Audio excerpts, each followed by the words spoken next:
Hoje eu tenho a grata satisfação de apresentar a todos vocês o professor Marcelo Guedes, e vou fazer a leitura do seu breve currículo, breve no sentido de que ele foi sintetizado, porque é um currículo alentado. Professor Marcelo Guedes é professor de Direito Empresarial da PUC de São Paulo e diretor-presidente da Associação Brasileira de Jurimetria. Também é advogado, e na PUC é a instituição onde obteve os títulos de mestre e doutor. Como eu disse, ele é diretor-presidente e também associado fundador da Associação Brasileira de Jurimetria, entidade pioneira na América Latina na aplicação de métodos empíricos quantitativos no estudo do direito. Integrou a comissão de juristas, que é a convite do Senado Federal, elaborou o anteprojeto de Código Comercial, coordenador responsável pela pesquisa que fundamentou o parecer da Corregedoria de Justiça do Tribunal de Justiça do Estado de São Paulo e que motivou a criação e instalação das varas empresariais na comarca de São Paulo.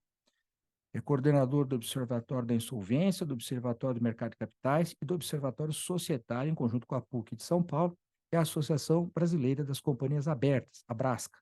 Membro e presidente da Comissão Permanente de Jurimetria, diretor de pesquisas do Instituto dos Advogados de São Paulo, o IASP.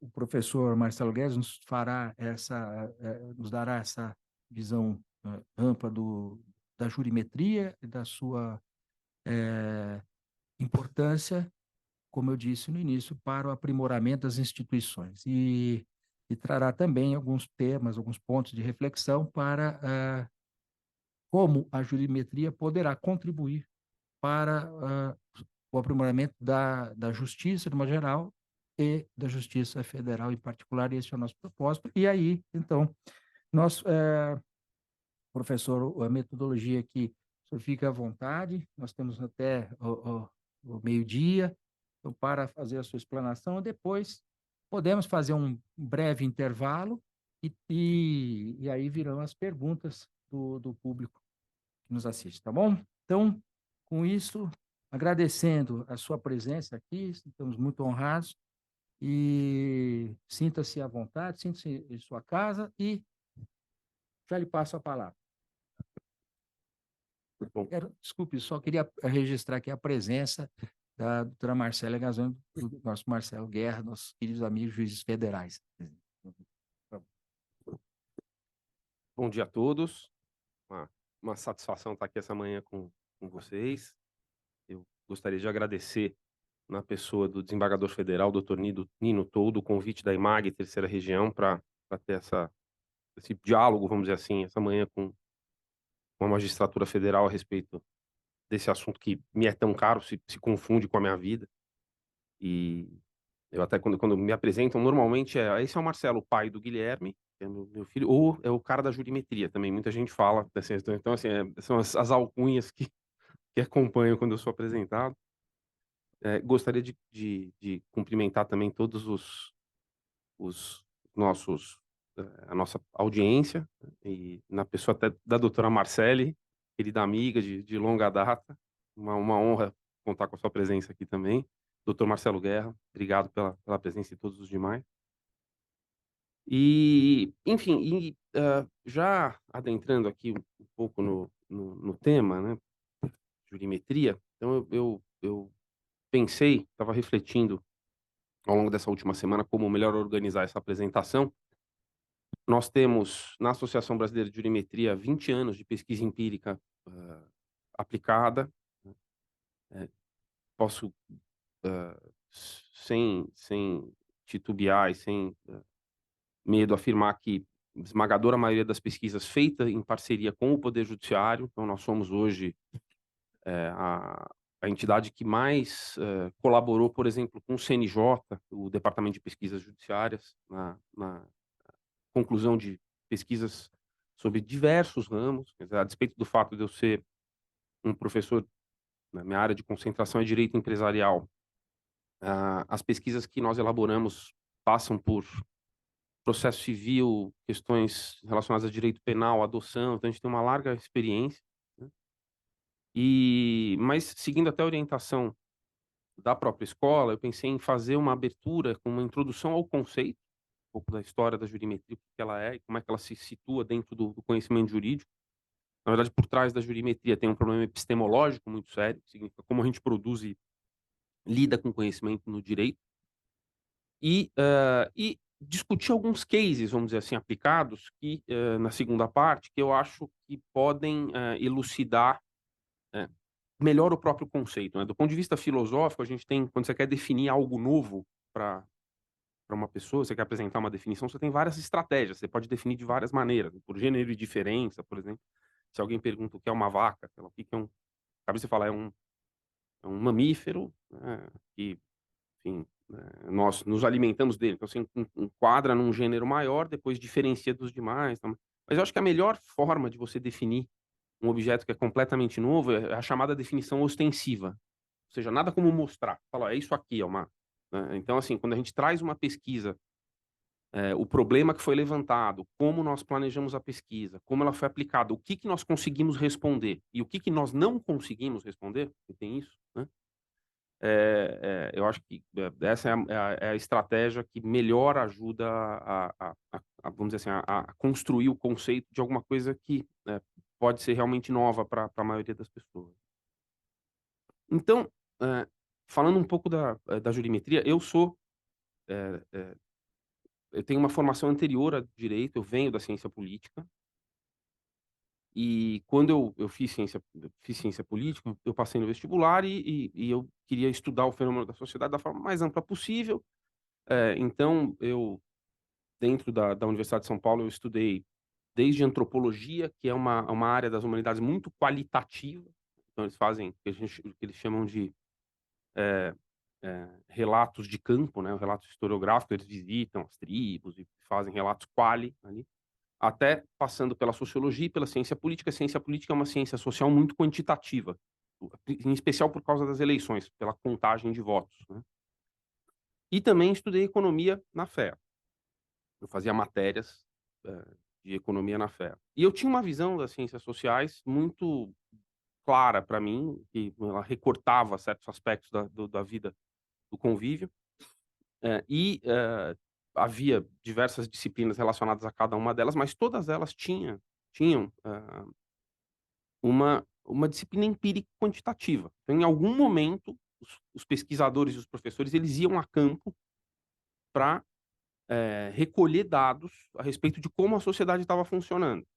Então, assim, isso é desde, de novo, dos cientistas políticos, tentando mensurar intenção de voto, que é uma questão hoje cada vez mais problemática, eles estão errando, eh, fragorosamente, até os economistas tentando prever crescimento do PIB, taxa de inflação, taxa de desemprego, até diversas pesquisas das mais variados matizes na sociologia. Quando eu fui prestar um outro vestibular, eu venho de uma família de advogados. Então eu não tive coragem de prestar um outro vestibular que não fosse direito, por conta do meu pai. E aí eu prestei direito, fui à faculdade e me surpreendi muito quando eu entrei na faculdade de direito acreditando que eu ia estudar mais uma ciência social. Vamos dizer, seria a minha quinta ciência social no currículo. E, na verdade, quando eu comecei a comparecer nas aulas, eu percebi que, eh aquilo que pelo menos eu entendia como uma ciência social não era o que era ensinado na faculdade. Que era, na verdade, a faculdade, todas as nossas matérias eram muito baseadas na discussão de textos, obviamente os textos legais, os textos doutrinários, né, as decisões judiciais, mas eu sempre tive uma visão muito sociológica. Então eu era um aluno que, por exemplo, numa aula de direito penal, eu perguntava: "Não, tá bom, esse é o sistema, entendi. Essa é a pena, é assim que calcula e tal, mas qual é a taxa de encarceramento?", né? Ou "Ah, mudou a lei? Qual era o objetivo? Deu certo? Diminuiu a reincidência? Não sabe? Mas qual é a taxa de reincidência? Também não sabemos?". E a minha perplexidade, ela era muito grande, porque eu dizia: "Nós estamos estudando um sistema sem nenhuma preocupação sobre os efeitos concretos que ele produz na sociedade, se ele está ou não atingindo aqueles objetivos". Eu lembro que eu lia as exposições de motivo das leis. É uma coisa que eu fazia na graduação. Era sempre que eu via uma intuição teleológica. Eu falava: "Mas o que que qual era o objetivo disso? E me surpreendia também o fato de que as exposições de motivo, elas não tinham metas quantificáveis. Então, você mexia em aspectos muito relevantes da vida em sociedade e sem meio que saber por quê ou o que que nós estávamos, perseguindo. Aulas de processo civil também, eu me lembro nitidamente nas aulas de execução, que não eram muito queridas pelos alunos, né, mas eu tinha muito interesse em saber, mas tá bom, e a recuperabilidade? Como é que funciona o sistema? As pessoas não pagam as dívidas, qual que é a taxa em centavos por real, né?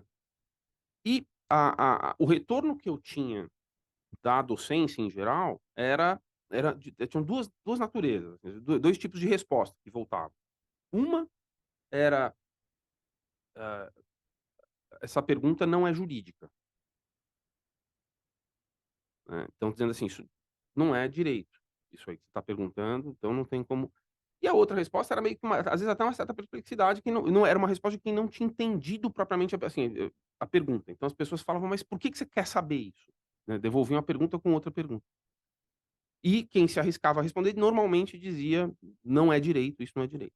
Aí depois eu avançando na faculdade eu percebi, né, até principalmente quando eu fui ler Hans Kelsen, que foi um jurista que me impressionou muito positivamente, assim, eu vi que ele tinha essa visão dessa pureza do direito, dessa fala: "Vamos isolar os problemas", todas as perguntas que eu estava fazendo eram questões que ele classificaria como questões políticas e não jurídicas, políticas no sentido de relacionadas à polis, à vida da sociedade, não política no sentido de polarização política ou de partido político, essas coisas. E que ele atestava, né, no livro, ele no Teoria Pura do Direito, ele atesta taxativamente, ele fala: "Isso aqui não é jurídico, não importa, o que vem antes, né, por que que a lei foi feita, é um problema não jurídico, a gente pega a lei colocada. E como ela é aplicada, também não é um problema nosso, porque a lei é plurívoca, o juiz pode interpretar de várias maneiras e a escolha dele é uma escolha política, então não cabe ao jurista se imiscuir nessa discussão". Então ele cortava o Kelsen, mas o que me impressionava na obra dele é a consciência desse problema. Então ele respondia dizendo: "Não é jurídico". Ele cortava as 2 cordas de amarração do direito com a realidade. E ele diz textualmente no livro que o direito, ele é uma ciência de um terceiro tipo, ele não é nem uma ciência humana, nem uma ciência natural, ele é uma ciência que ele chama de normativa, que estuda normas, né.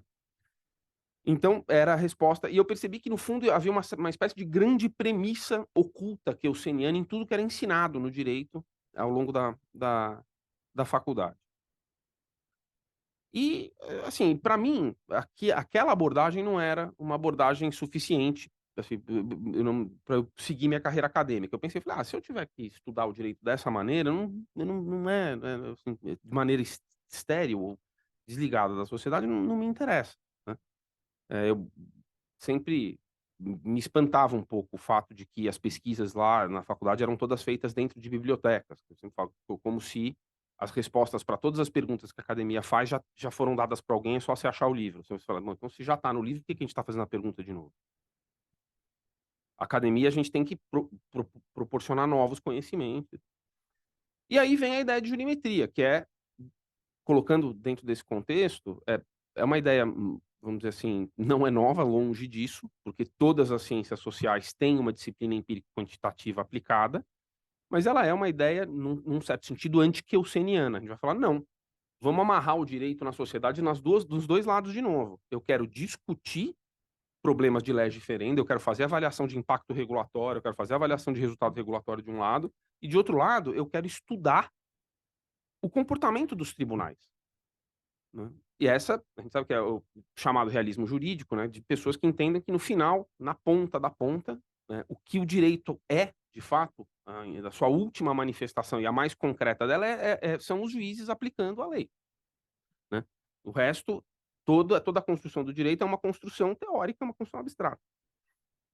E, então essa é, vamos dizer assim, a proposta da jurimetria, que é você construir uma disciplina empírico-quantitativa dentro do direito, a partir da qual a gente vai começar a entender como o direito está sendo aplicado, o que de fato acontece, vamos dizer assim, não só, em especial dentro dos tribunais, mas não é só uma pesquisa, não é uma estatística judiciária, você pode fazer, a gente faz de contratos, a gente faz, obviamente, de braços do poder executivo, em especial nos tribunais administrativos, então CARF, CVM, os processos administrativos sancionadores, para entender como o direito se manifesta na ponta de maneira concreta, para verificar e fazer percorrer essa trajetória, para verificar se os objetivos que eram perseguidos pela lei ou pela reforma, ou pelo desenho geral das políticas públicas, tá ou não funcionando.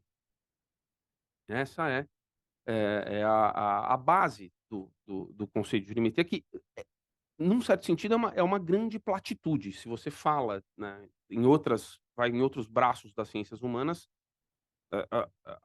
é uma platitude no sentido até de que, eh, as pessoas não entendem muito como é que um conhecimento pode ser construído sem ter esse pé de apoio, né, sem ter eh, essa essa preocupação, né, de mensuração e de, vamos dizer assim, contagem, de compreensão de como a realidade funciona. No Brasil, quando a gente pega os números que são divulgados consolidados, as grandes taxas consolidadas pelo CNJ, isso se tornou um imperativo, porque, quando a gente fala de uma realidade em que você tem 20.000 juízes ativos, quase 100 tribunais revisores na estrutura toda, né, 80, 90 milhões de processos, né, o que dá quase que na conta, né, você tem 2 polos por processo, você fala, tem quase como se a população inteira potencialmente estivesse litigando. Esse é um sistema que ele é inadministrável se o aparato judiciário não contar com ferramentas mais objetivadas, mais capazes de interferir, eh eh, nessa realidade. E também, resumindo um pouco desse conceito do que é a proposta de jurimetria, ela é uma tentativa de humanização do direito. Porque, quando você define o direito como uma ciência não humana, né, e uma ciência desumana, ou seja, uma ciência que não está preocupada com o que acontece na ponta, você desconecta o direito da realidade. Você transforma o direito numa abstração que, né, não é capaz eh, de produzir, os resultados almejados. A ideia que muitas vezes eu percebo nas discussões que a gente tem, por exemplo, com o uso de modelagem estatística ou, agora, que o componente tecnológico ele não era uma peça essencial da jurimetria quando a gente começou a pensar esse conceito há 20 anos atrás. Mas a sinergia da tecnologia, o da sociedade da informação, da sociedade de dados com a jurimetria, ela é enorme por razões óbvias. Quando você migra os processos do meio físico para o meio eletrônico, você converte em dados toda a realidade do judiciário. A partir daí, as ferramentas começam a coletar dados de maneira mais barata, o custo transacional, o custo operacional dessas pesquisas cai muito, você começa a generalizar.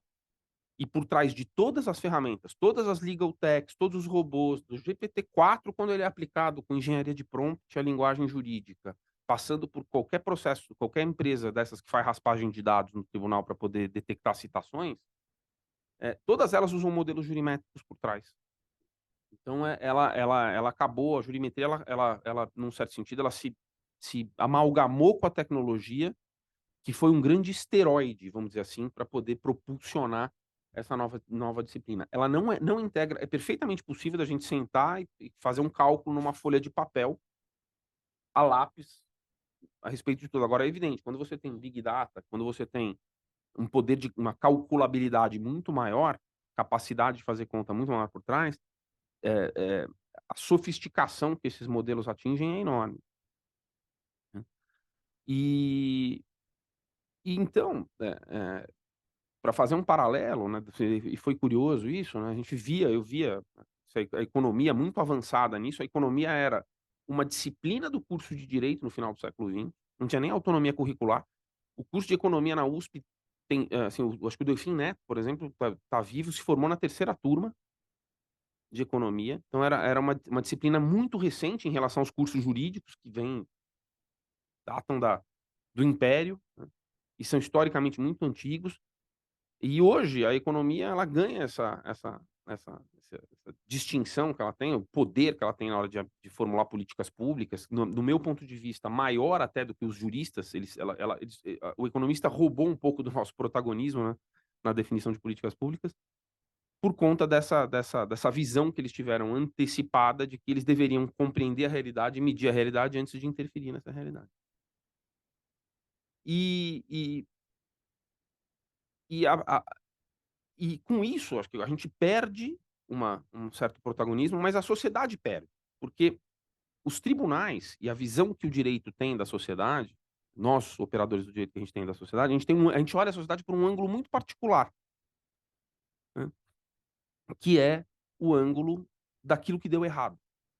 O economista, ele por que que existem, economistas libertários? Por que que existem economistas que acham que você não precisa do governo, né, você não precisa de estratégias de política pública? Porque eles olham a sociedade pelo ângulo que deu certo. 95% da sociedade é funcional. Nos mercados, as trocas são espontâneas. Por quê? Porque as pessoas pagam suas dívidas normalmente, as pessoas respeitam uns aos outros, via de regra, né. As multas de trânsito, 92% das multas de trânsito são concentradas em 5% dos motoristas. A gente tem 5% da população que é problemática. E desses 5%, 1% cai no sistema carcerário. Esse é o nosso ângulo de visão. A gente olha a sociedade pelo ângulo da disfuncionalidade. E é por isso que os dados a que a gente tem acesso são os mais importantes para aperfeiçoar a sociedade. Você nunca vai ver, ou é raro você ver, um jurista que senta e um jurista libertário, ele fala: "Não precisa fazer nada". Você fala: "Não, tem que fazer". Tem gente que não paga a dívida, tem empresa que quebra, você tem famílias, núcleos familiares que são disfuncionais. É o que é a nossa rotina. Não é uma questão de quem está certo ou quem está errado, é uma questão de proporção, para variar. É uma questão quantitativa. A gente lida com 5%, os economistas olham 95%. Então, só que os nossos 5% eles são críticos para melhorar a sociedade, né.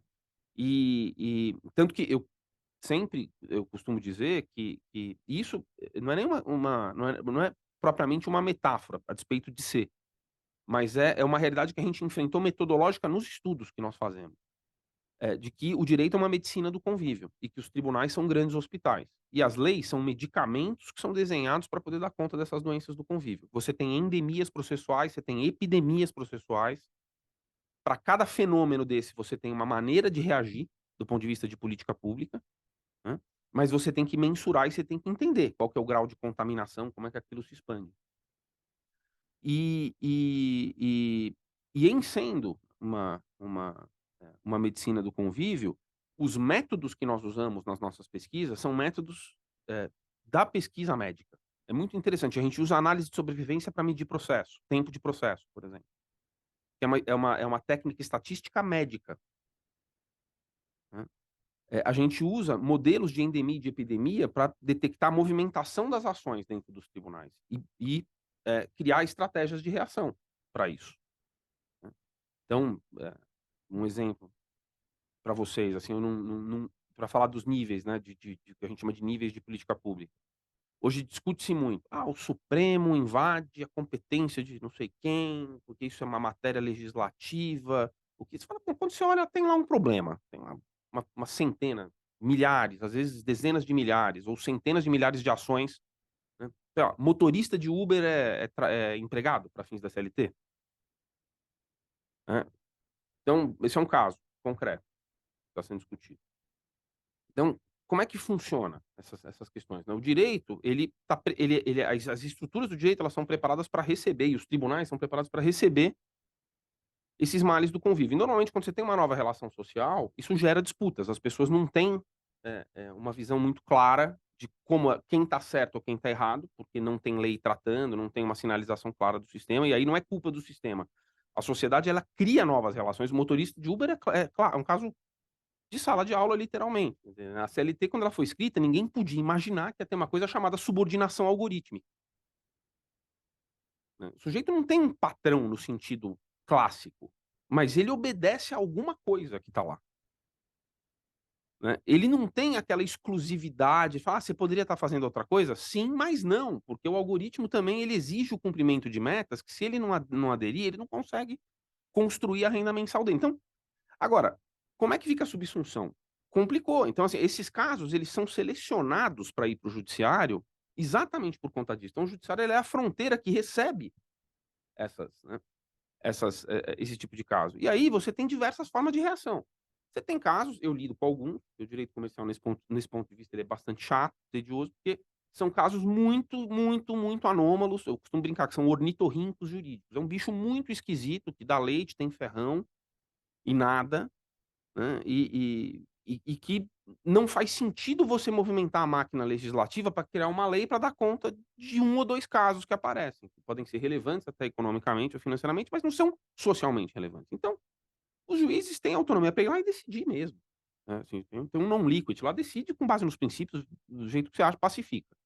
Você tem casos que são endêmicos, ou seja, eles ganham alguma propulsão, mas eles não estão, vamos dizer assim, presentes geográfica e temporalmente de maneira constante. Então, isso, leva a um certo impacto, mas não é suficiente para você também mexer na máquina legislativa. Então você pode sumular, você tem incidentes de demandas repetitivas, você tem algumas estratégias de resolução judiciária do caso. Agora, você tem casos que são epidêmicos, ou seja, eles estão nas 27 unidades federativas, né, e não há perspectiva de que vai diminuir. Eles não são temporalmente restritos também, né.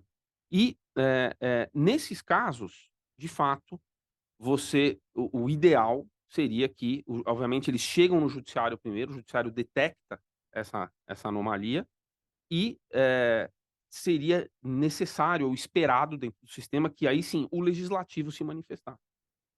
Então, essas são as diferentes camadas, vamos dizer assim, de seleção de disputas que tornam a ação do tribunal estratégica. E ela é estratégica principalmente para detectar os casos, né. Não à toa no dispositivo da Constituição Federal, eu não me recordo o número agora, mas é o que trata do CNJ, tem lá, uma passagem que diz que, na abertura dos trabalhos legislativos, o presidente do CNJ, que é o presidente supremo, ele vai levar os relatórios estatísticos do judiciário para o presidente da Câmara. O que que é esse fenômeno, esse ponto específico? Isso é, vamos dizer assim, o chefe dos hospitais do país inteiro dizendo: "Olha, nós temos essas doenças, pensem em soluções". E nesse ponto, acho que seria muito importante para esses relatórios estatísticos discriminarem ou separarem o que é epidêmico do que não é. Você fala: "Isso aqui é lei". O resto, nós estamos aqui para tudo, nós judiciário, né, mas, o sistema judiciário. Mas isso aqui são questões epidêmicas que não têm perspectiva de diminuir o volume de casos, que vocês têm que, dar conta diretamente de controlar. Então seria o ideal que houvesse uma produção legislativa. Esse funcionamento do judiciário, o papel que o judiciário desempenha na sociedade é um dos braços que eu acho que a jurimetria ela enxerga de maneira mais clara do que as demais disciplinas dogmáticas, né. E eu acho que é aí que de fato a gente tem, eu acho que há muito a se aprender e há muito a se contribuir, hum, nessa linha de pesquisa. É muito interessante também, aí eu falo de falo 2 ângulos diferentes e ainda sobre o que é o judiciário, como ele funciona na sociedade e como o papel dele é mal compreendido, até pelos próprios operadores do direito, a gente, verificar 2 fenômenos, muito interessantes. O primeiro é o do que a gente chama de equilíbrio de Price-Klein, que é talvez eu sempre falo que se eu tivesse que fosse chamado para dar uma aula para uma plateia de leigos, não operadores, sobre algum tema jurídico, eu falaria de equilíbrio de Price-Klein.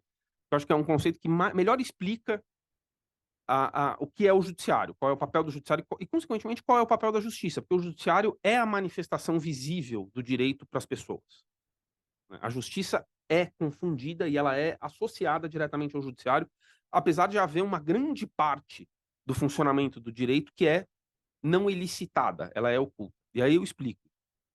Na verdade, a sociedade ela vai criando esses novos conflitos e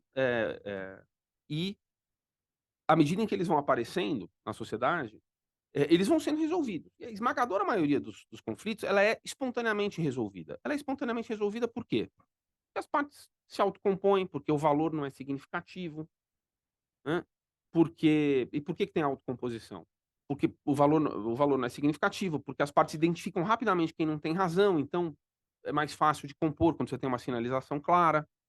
Você tem custos, né, para litigar, e custos econômicos, não só financeiros, não é só uma questão de você pagar a taxa judiciária ou contratar o advogado, mas é o tempo que você despende, o esforço que põe. Então isso vai selecionando, e a grande maioria dos casos, ela acaba sendo resolvida por autocomposição, que é o objetivo do judiciário e é o objetivo do direito. Que é o exercício do bom senso, né. O bom senso é um cálculo racional, e o cálculo racional ele precisa de algumas premissas. Você tem que ter uma visão de custo, você tem que ter uma visão de probabilidade de ganho. O que que acontece? Uma outra parte dessas disputas, por alguma razão, o bom senso, né, e esse cálculo racional ele não se aplica, né, doutor Nino. E isso por 2 razões. Primeiro, porque a gente tem uma parte doente da sociedade que inadimple mesmo. Então, assim, não tem jeito, a gente é isso aí, o sujeito vai lá, ele toma um risco desproporcional, ele vai praticar um crime, ele vai inadimplir, ele vai dar golpe, ele vai fraudar. Então, o judiciário está aí para isso. Mas tem uma outra parte dos litígios, que eles são selecionados porque as pessoas são até razoáveis, elas estão no 95 que funciona, mas elas falam: "Pô, eu não, assim, eu acho que eu tenho razão, o doutor Nino acha que também tem razão". Então a gente não consegue compor. Nós procuramos os advogados. Os advogados são técnicos. Então a gente sobe um nível para poder refazer a conta. "Eu estou pensando certo ou não estou, doutor?", né. "Eu vou ganhar ou não vou ganhar?", aquela pergunta crítica que todo advogado ouve, todos os dias, umas 3 vezes, pelo menos, né, ou mais. E, e aí os advogados fazem a conta de bom senso deles, e os 2 também acham que tem chances ponderáveis de ganhar. Eles olham o sistema, olham, né, então nesse momento, um conflito se converte em disputa, no nosso jargão jurimétrico. Conflitos, eles acontecem na sociedade. Disputas são elicitadas no judiciário. E a disputa entra por quê? Porque as pessoas dos 2 lados estão dispostas a despender recursos, incluindo tempo, dinheiro, esforço, né, tanto o advogado como a parte, para tentar vencer a causa, porque ambas calculam que há uma ponderabilidade de ganho para os 2 lados. E, nesses casos, via de regra, que são, então você vê, e por que que eu estou explicando isso? Isso é um viés de seleção no jargão estatístico. Eu quero dizer o seguinte: os casos que vão para o judiciário não são uma representação amostral, eles não representam a totalidade dos recursos. Existe um viés de seleção que leva, né. Eles são selecionados com base em certos critérios que tornam eles, como subpopulação, diferentes dos conflitos gerais que a gente vê na sociedade. E quando eles entram no judiciário, aquela mesma dúvida que se manifestou entre as partes e entre os advogados, ela se manifesta também entre os juízes. Se você for medir hoje na Justiça do Trabalho, qual é a opinião, né, através das decisões proferidas dos magistrados do trabalho, se o motorista do Uber é ou não é empregado, é 50-50. Metade acha que é, metade acha que não é. Metade acha que serve. Você tem um copo meio cheio, meio vazio. Metade privilegia o lado meio cheio, metade privilegia o lado meio vazio. Eu percebi isso rapidamente. Quando eu comecei a fazer pesquisa empírica, eu tinha uma obsessão pela taxa de procedência. Eu era advogado, né, sou ainda. Então, sou, não é ainda, eu continuarei sendo. E, não estou desenganado da profissão. E eu fui lá estudar, né, taxa de provimento de agravo de instrumento no Tribunal de Justiça de São Paulo, 50%. Processos administrativos no CARF, 50%. Apelações em matéria criminal no Tribunal de Justiça de São Paulo, 50%. Processo administrativo sancionador, 50%. Ontem participei de uma banca de mestrado na faculdade, de uma orientanda minha, que estudou desconsideração da personalidade jurídica após a Lei da Liberdade Econômica, que mexeu no artigo 50 do Código Civil. Qual que é a taxa de desconsideração dos pedidos? 50%. Então, a taxa, e aí, enfim, quando você olha, você fala: "O que é isso?". Esse é o equilíbrio de Price-Klein, que eu falava. Quando as disputas são selecionadas para entrar no judiciário, por conta dessa dúvida sobre probabilidade de ganho, a mesma dúvida das partes, se refletiu nos advogados, se reflete no juiz. Os 2 acham que podem ganhar. E na média, eles acertam igual. Não haveria porquê os réus ou os autores terem mais razão do que, do que o autor do que o réu, ou o réu do que... Por que que os advogados ou as partes, de um lado, numa população de 80 milhões de casos, por que que eles seriam... Um lado seria sistematicamente mais irracional ou pior na avaliação do risco jurídico do que o outro lado? E aí eu percebi que a taxa de procedência, ela me dizia muito pouca coisa, né, que, no fundo, o que diz o equilíbrio de Christenstein? Que se você tiver um tribunal que respeite a certas premissas, como são, em certa medida, são os nossos, ou seja, se tiver custo para litigar, se a jurisprudência for transparente, você conseguir antecipar, na medida do possível, como os juízes veem as disputas, e se você puder fazer acordo, ou seja, se puder tirar o caso do sistema, a taxa de procedência converge para 50% e o N tende a zero. O que que é o N? É a quantidade de casos. Então, por quê? Porque vamos pegar o caso do motorista de Uber. Em algum momento, o judiciário vai... Hoje, ele não tem uma sinalização. Então, uma das 3 premissas não tá presente. Quando ele sinalizar, as partes vão antecipar quem vai perder. Então, a quantidade de acordos vai aumentar. E se a quantidade de acordos aumenta, a quantidade de disputas cai. O N, número de disputas, ela começa a tender a zero. Então, no limite, nós teríamos, o que seria o ideal de se ver um judiciário e um sistema jurídico, né, que através do judiciário ele sinalizasse da maneira mais clara como todas as disputas vão ser vencidas, todas as partes, as partes racionais fizessem acordo e o judiciário tivesse que cuidar da parte anômala, que é de 1 a 5%. Então a gente está falando de 80, 90 milhões de casos, tem algo de errado no nosso sistema, né? E, evidentemente, desses casos novos para os quais o sistema jurídico não conseguiu antecipar uma resposta. E aí nós, como sociedade, temos que sentar para discutir. E é por isso que eu digo, quando me perguntam muito de inteligência artificial, de tecnologia e tal, eu acredito no direito humano. O meu caminho é o inverso. Apesar de eu ser um árduo defensor da tecnologia e da aplicação quantitativa, eu defendo isso para humanizar o direito. Então, para mim, um processo no qual que pode ser peticionado por um robô, contestado por um robô e decidido por um robô, esse processo não deveria existir. Isso é possível? É possível. Mas ele não deveria existir. Não deveria existir por quê? Porque se o robô consegue decidir, o caso é modelável.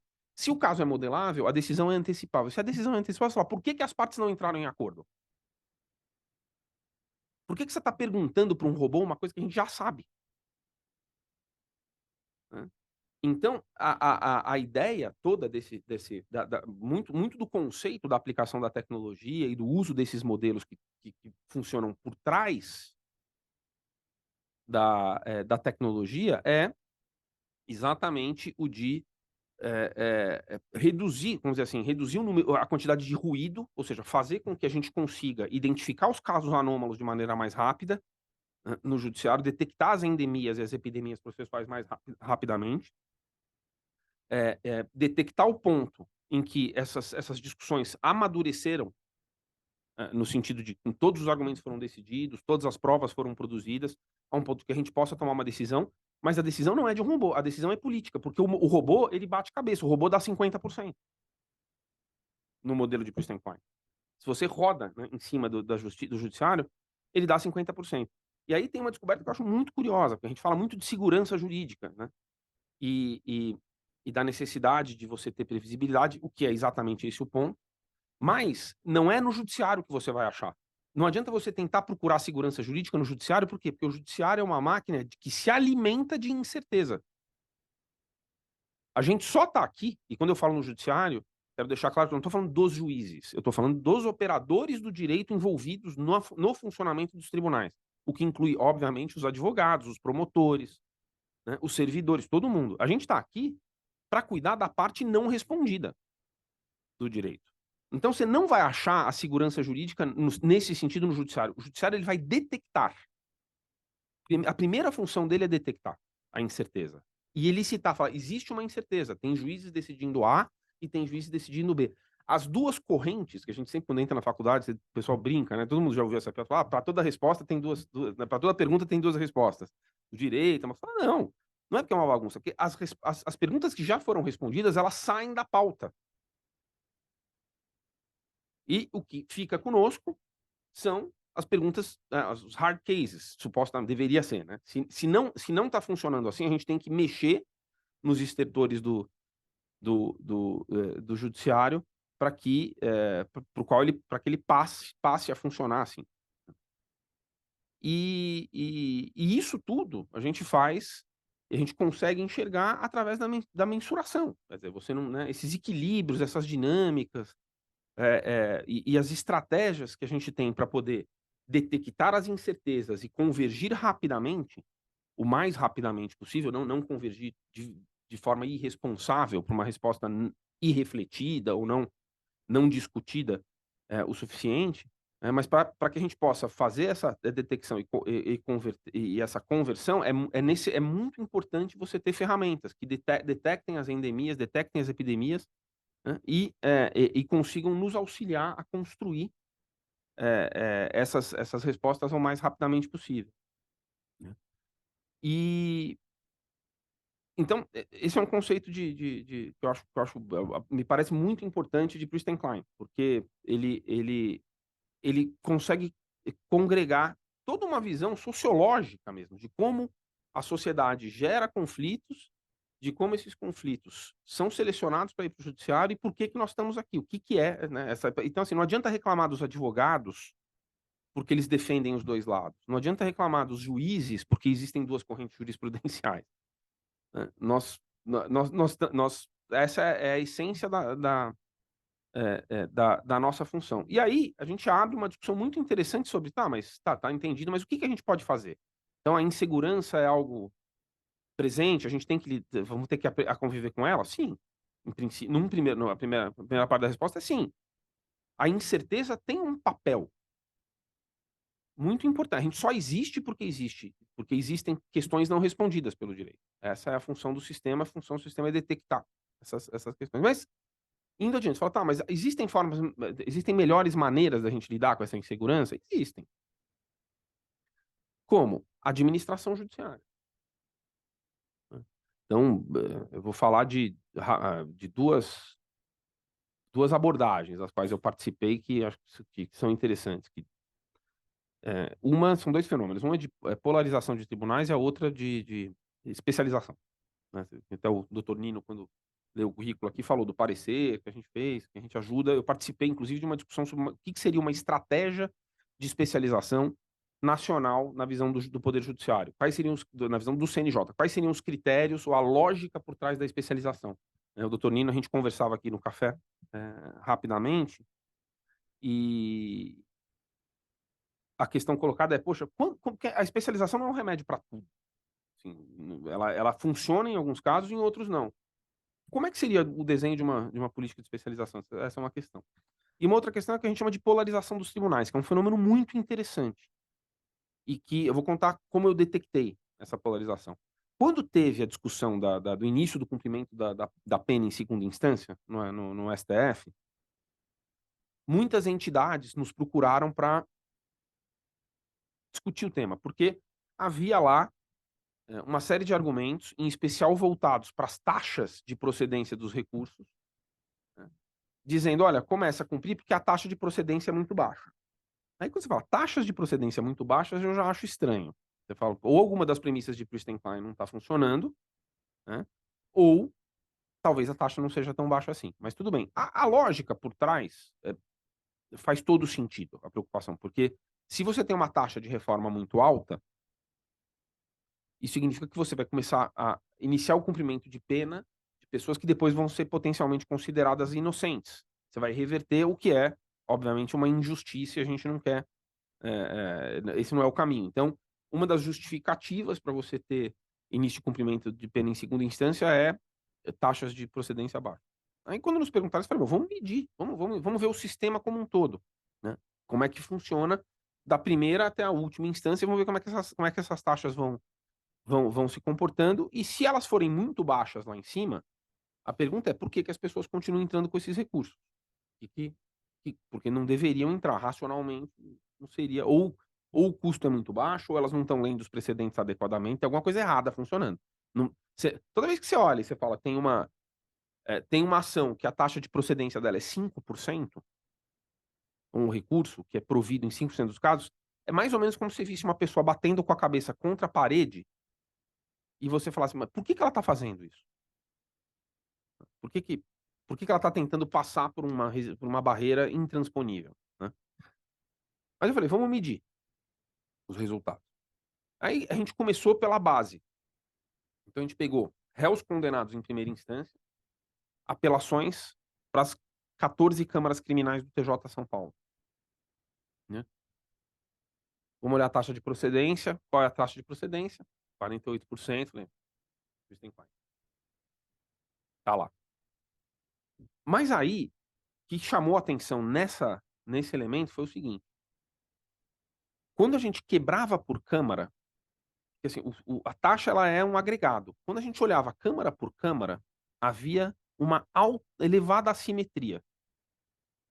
Ou seja, você tem câmaras que estão rejeitando 80% das apelações e você tem câmaras que estão rejeitando 15%. Como nós estamos falando de algo em torno de 170.000 apelações distribuídas por ano, na base um sorteio aleatório, a distribuição, a gente presume uma significância estatística elevada que, na média, os juízes estão julgando casos iguais na instância superior, na instância revisora. Se eles estão julgando casos iguais, se o Código Penal é um só, por que que a taxa é tão diferente? Né? E aí, isso a gente denomina polarização. Ou seja, você tem uma Câmara com um entendimento de um jeito e uma Câmara com um entendimento de outro completamente diferente. Como é que a polarização opera? Por que que ela existe? Ela existe porque os magistrados têm visões diferentes e isso é bem-vindo. Inclusive, isso acontece entre os advogados, até porque tem advogado dos 2 lados, né, defendendo, né, nos processos você tem advogados, os advogados também pensam diferente. É aquela coisa, o posicionamento ele varia, os casos foram selecionados via de regra por isso, né. E, eh então, mas qual é a causa desse jeito diferente de pensar? Nós fizemos vários testes, sim, formação, gênero, idade, não consegui detectar nada que explicasse essa diferença. Mas aí nós deixamos de lado um pouco a causa, a discussão sobre a causa do porquê que há essas diferenças de entendimento, e a gente foi pensar um pouco no porquê que ela se manifesta de uma maneira tão brutal. Porque aparentemente, os magistrados nas câmaras e nas turmas julgadoras, eles se reúnem por afinidade ideológica. Então, no momento em que eles vão julgar os casos, né, esse julgamento, ele é realizado por magistrados que pensam de maneira muito parecida entre si. Tanto que, a taxa de voto divergente é muito baixa. Estou falando do TJ São Paulo aqui, da Justiça Estadual, a gente tá falando de menos de 5% dos casos tem um voto divergente, né. E por quê? Porque os magistrados pensam de maneira muito igual. E aí a gente, por exemplo, a gente percebeu que uma das câmaras era uma câmara, por exemplo, que tinha origem no Ministério Público. Lá atrás, ela em algum momento ela teve um agrupamento e ela ficou muito tempo com desembargadores que entraram pelo quinto do MP. Eu acho que, um palpite aqui, quem, né, trabalha no MP talvez tenha uma visão acusatória mais presente, né. E a câmara que era leniente ou que era era tinha taxa de procedência, de provimento mais elevada, era uma câmara muito ligada ao quinto da advocacia. Então, as diferentes visões do direito, elas estavam presentes. Qual que é o fenômeno da polarização? É que quando os magistrados se agrupam por afinidade, o equilíbrio você vê no todo, mas as câmaras, elas julgam de forma muito diferente. E aí, o que gera para o jurisdicionado uma situação complicada, porque o sorteio é a coisa mais importante que vai acontecer no recurso. Não importa o advogado, não importa a tese de defesa, talvez nem os fatos importem, porque na média, o que importa é o sorteio. E isso me parece que dentro daquele nosso ideal de convergir, de pegar, selecionar os casos pela dificuldade e convergir mais rapidamente possível, a polarização ela é um freio de mão puxado que dificulta essa convergência, né. Ela atrasa essa convergência, né. Depois eu fui ver, tem alguns estudos sobre polarização nos Estados Unidos, mas lá eles são obcecados por aquela questão de democratas versus republicanos, eles tentam explicar tudo com base nisso. O que, não era o nosso caso, talvez a gente esteja virando, caminhando pra uma, né, uma bipolarização análoga, mas assim, não era até então, quando eu fiz o estudo não era, né. E pra contar uma só pra terminar a história, eu fiz esse estudo deu capa da Folha de São Paulo, foi super comentado, enfim, né, e gerou até um certo debate, né, e e ele caiu num relativo esquecimento, tanto na academia como dentro do tribunal e tal. Aí passou um ano e meio, um dia eu acordo e tinha, assim, 150 ligações no meu celular, meu WhatsApp estava, hã. Aí eu fui olhar, falei: "Meu, deve ter morrido alguém", eu fiquei preocupado, sabe quando você fala: "Morreu alguém, né, parente", sei lá, aí fui olhar, aí eu comecei a ver, tinha muito jornalista, gente da fala comecei a ler as mensagens, falei: "Puxa, eu estudo". Que tinha acontecido? Naquela semana, o caso do Carandiru tinha sido julgado. E, no primeiro julgamento, os policiais foram todos absolvidos. Até com um argumento jurídico que, é uma coisa que eu sempre falo, assim, que me parece ele é dramático, mas são esses dilemas que o sistema judiciário enfrenta, né, que é o fato de você não conseguir individualizar a conduta. Terrível. Terrível o que aconteceu, terrível não individualizar também. Como é que você fala assim, uma dessas decisões que, né, mas criou aquela comoção e houve houve num primeiro momento, uma absolução coletiva, né. E e toda a imprensa foi verificar quais eram os magistrados que tinham absolvido os réus. E chegaram na minha pesquisa, porque a Câmara era uma das câmaras que caíram, era por coincidência, essas coisas da vida, assim, era uma das câmaras era a Câmara mais polarizada do Tribunal de Justiça.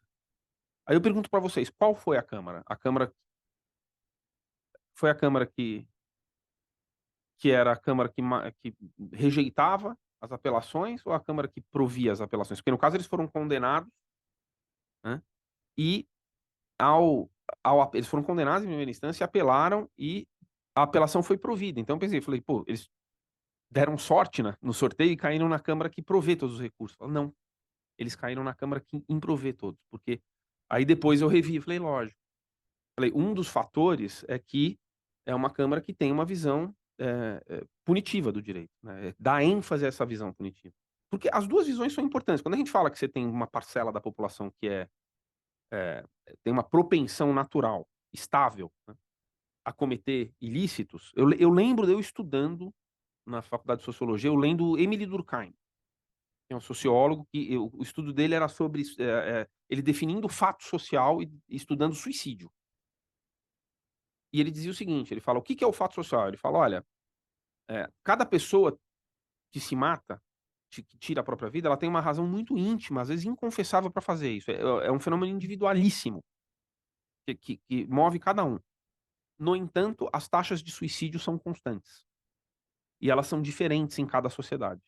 O que mostra que existem outros fatores sociais que influenciam naquela taxa, no fenômeno e aí ele difere o fato social do fato individual. E essa é exatamente a questão relacionada à polarização. Quer dizer, eh, ali, né, também, a gente vê assim, a maneira com que os os magistrados ali, a maneira com que a solução foi dada ao caso, ela tem uma explicação pontual, válida, do meu ponto de vista, juridicamente racional, né. Dizer que é a melhor ou não, não sei, francamente, não sou criminalista, mas, né, condenar ou absolver. Agora, do ponto de vista social da Câmara, né, ou do tribunal, você tem uma parcela que tem uma visão mais dissuasória ou mais persecutória do direito, né, dá ênfase a esse lado e não ao lado, de reformar, né, ao lado de reinclusão social. E o recurso acabou sendo julgado por essa Câmara e talvez ali nesse contexto, acabou-se que saiu a absolvição, né. Mas, enfim, esse é um caso que eu acho relevante de contar e falar dessa questão da polarização. E, para terminar essa primeira parte, se vocês me permitirem aqui antes do café, falar um pouco da especialização da justiça, que eu acho que é um outro fenômeno importante também. E até tem relação com isso. O que fazer com a polarização?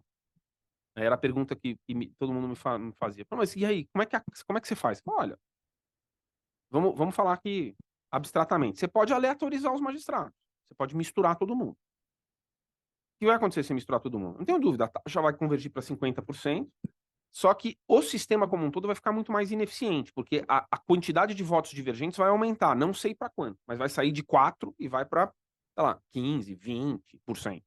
Você pode ter né, combinando visões diferentes no mesmo painel julgador. Você vai começar a ter discussões, as discussões vão se estender mais. Então, eu acho que o sistema ele vai perder em eficiência, né, mas o sorteio vai deixar de ser tão importante. Vai ter ele vai passar a funcionar de um outro jeito. É isso que a gente quer ou não? É uma pergunta. Se essa não é a solução, outras soluções possíveis. Você pode manter a atual estrutura e eventualmente especializar a Câmara. Você pode querer, você fala, tem certos tipos de conduta de desvio social, sei lá, crime organizado, alguma coisa assim, que você queira, que você fala, isso aqui você tem que combater de maneira dissuasória. Isso aqui a gente pegar a parcela dos crimes que estão associados aos 5% ou ao 1%, que não reage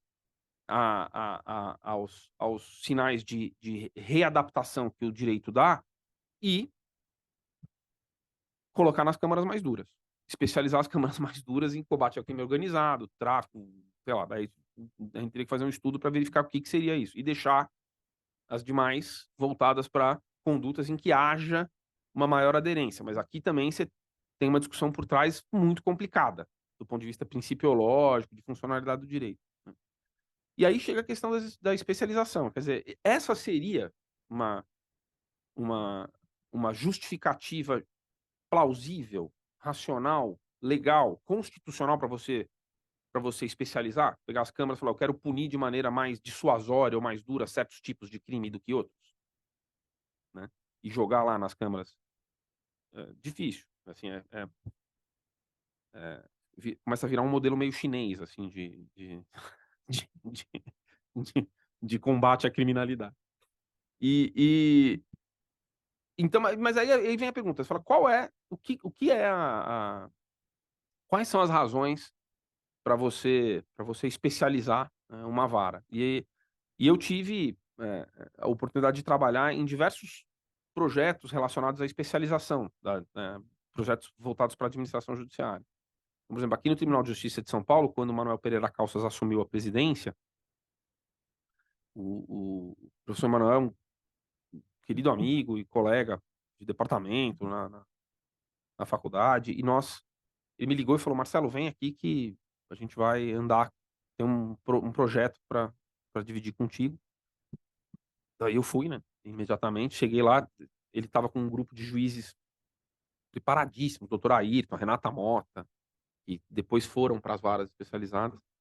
E a ideia era criar um conjunto de varas no estado de São Paulo, na verdade começando pela capital, agora, né, o projeto recentemente, questão de 2, 3 meses atrás, com as varas regionais atingiu o estado inteiro, mas na época eram as primeiras varas só na capital, na comarca de São Paulo. E a ideia era: vamos especializar a justiça comercial. Qual era o problema? O problema era que dentro do tribunal havia uma percepção de que não existiriam processos suficientes para poder especializar uma vara. O que intuitivamente você falava: "Bom, estranho", porque, assim, é uma hipótese a ser testada, digamos assim, porque a gente está falando da unidade federativa, tem 30% da movimentação do PIB, 40% dos 30% está só dentro da cidade, não é possível que não tem briga de empresário para criar 2 varas, né. Qual era o problema quando a gente foi verificar? O problema é um problema clássico de documentação. Então tinha muitas ações empresariais que eram distribuídas que não estavam documentadas ou categorizadas como ações de dissolução de sociedade, entrava como ordinária. Era uma briga de marcas e patentes. Esse era o primeiro problema, a gente caracterizou o volume de casos, em números absolutos. E o segundo problema era uma questão de carga de trabalho. Então, a percepção desses magistrados era de que você tem que preparar o poder judiciário com estruturas diferentes para lidar com os casos conforme eles aparecem. Então, não é uma questão de, sempre digo isso, não é uma questão de você falar que os casos são melhores ou piores, ou que a tarefa é mais ou menos complexa. eh, eu não sei o que é mais difícil, fazer uma Ferrari ou fabricar 8.000 Volkswagens Gol com qualidade. Realmente, talvez fabricar os Volkswagen seja mais difícil, como do ponto de vista de engenharia de produção, independentemente das características individuais de cada carro, para usar essa metáfora. Então, eu acho que isso vale para processo. Você tem um carro com uma carga de trabalho enorme para fazer, e outro que você tem uma esteira, a carga de trabalho ela está na esteira, né? Como é que você constrói essas soluções? Então, partindo dessa premissa, a gente assumiu que porque o provimento do TJ, ele permitia a criação de vara contando o processo por cabeça. Então, sei lá, recuperação judicial da Americanas, uma ação, né. Protesto no Serasa do sujeito que comprou um barbeador na Americanas, uma outra ação. Você fala: "Não, tá errado". Então, assim, na administração judiciária, a gente precisa ter uma métrica de, carga de trabalho. E aí, essa foi a segunda etapa do projeto. Então falou: "Como é que a gente faz essa comparação? Como é que a gente mede carga de trabalho?". Bom, vamos ver a quantidade de atos, vamos ver o tempo. E aí nós começamos a estudar os fluxos de processos comparando, o cível, né, com o comercial, com o empresarial, e depois o empresarial com a insolvência, que é empresarial. Mas assim, os processos de insolvência, eles são complexos mesmo quando comparados com os demais processos de. Então assim, uma falência, por exemplo, como a do Banco Santos, ela é problemático de comparar ela com uma outra ação de direito empresarial, por mais complexo pode ser uma briga de marcas e patentes, mas também né. Então a gente fez essa comparação, a gente começou a estudar, levando em consideração a quantidade de atos, a quantidade de tempo mediano de conclusão para proferir cada decisão. E e aí a gente criou uma métrica, uma análise que é uma das análises mais elegantes que eu já vi. Depois eu mostro o gráfico para a gente fazer isso logo depois do café. Mas a gente percebeu que havia uma carga né, de complexidade que era 2 vezes e meia maior. Assim, nesse sentido, carregava uma carga média de trabalho. Então, quando a gente foi contar os casos, a gente falou: "Olha, a nossa recomendação, a gente estima que vai entrar, alguma coisa em torno de 800 casos por ano, de empresarial em cada vara. Só que esses 800 casos você tem que multiplicar por entre 2,8 e 3 para poder calcular a verdadeira carga de trabalho deles". Essa foi a métrica, e aí, assim, as varas foram criadas e houve uma aprovação por unanimidade, inclusive do órgão especial, de uma questão que era muito complexa. Aí ele me chamou a atenção também, a força do argumento quantitativo. Quando você vira e fala: "Vamos despolarizar a discussão". O argumento quantitativo, ele é um campo neutro para você poder tentar aproximar as pessoas em torno de certos elementos que são objetivos relativamente e despolitizados nesse sentido de você não ter preferências, né. E aí ele foi aprovado. E aí, terminando rapidamente a história, quer dizer, eu me recordo que, no primeiro semestre, até o primeiro semestre, nós erramos por 3 ações a quantidade. Nosso modelo preditivo foi bom. No final do segundo semestre, o erro aumentou um pouquinho, e foi para 8 ou 9, se não me engano, ações de diferença, mas estava muito dentro. A partir do segundo ano, o modelo começou a não funcionar mais. Por quê?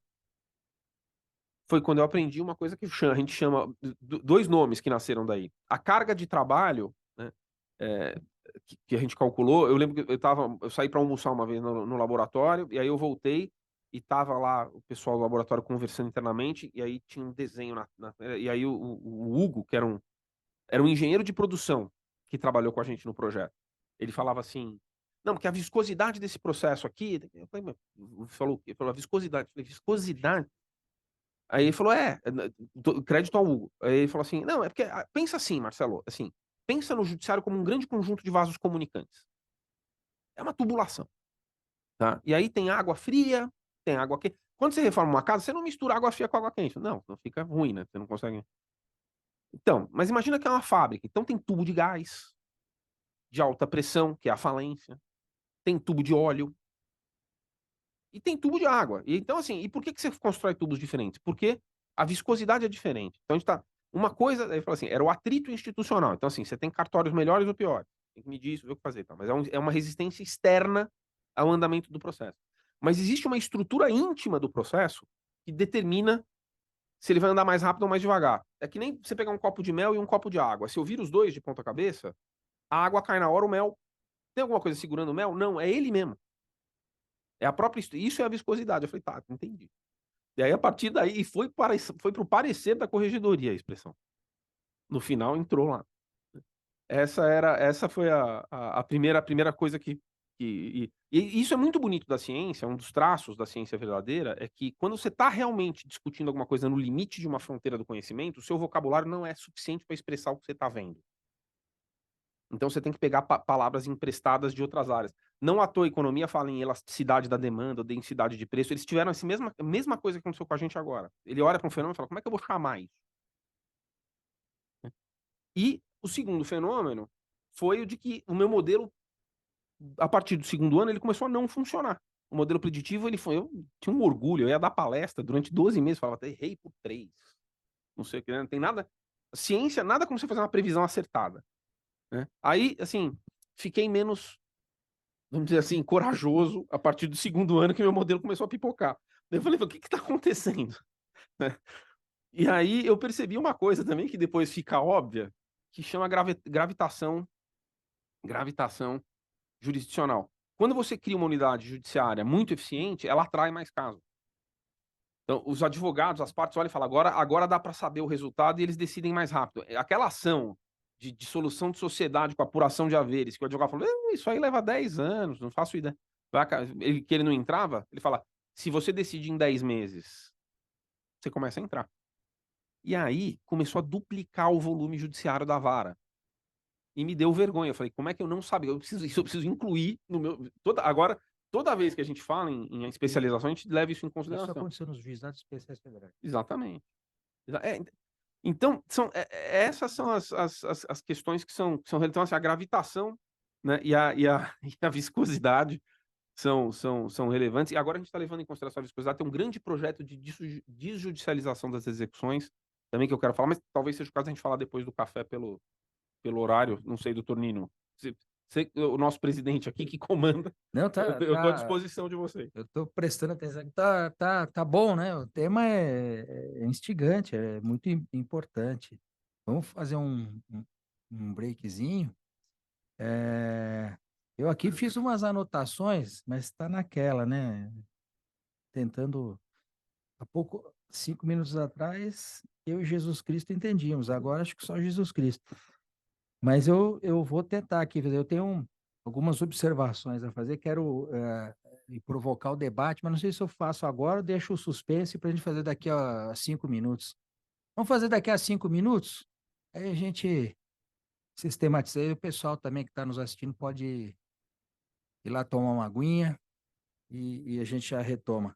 Vamos dar 5 minutinhos, aí nós temos a segunda parte até o final para complementações e algum debate que agora eu fiquei com vontade de suscitar também o debate, algumas dúvidas que foram me surgindo aqui e quero compartilhar com o professor e com todos. Então, vamos suspender por 5 minutos.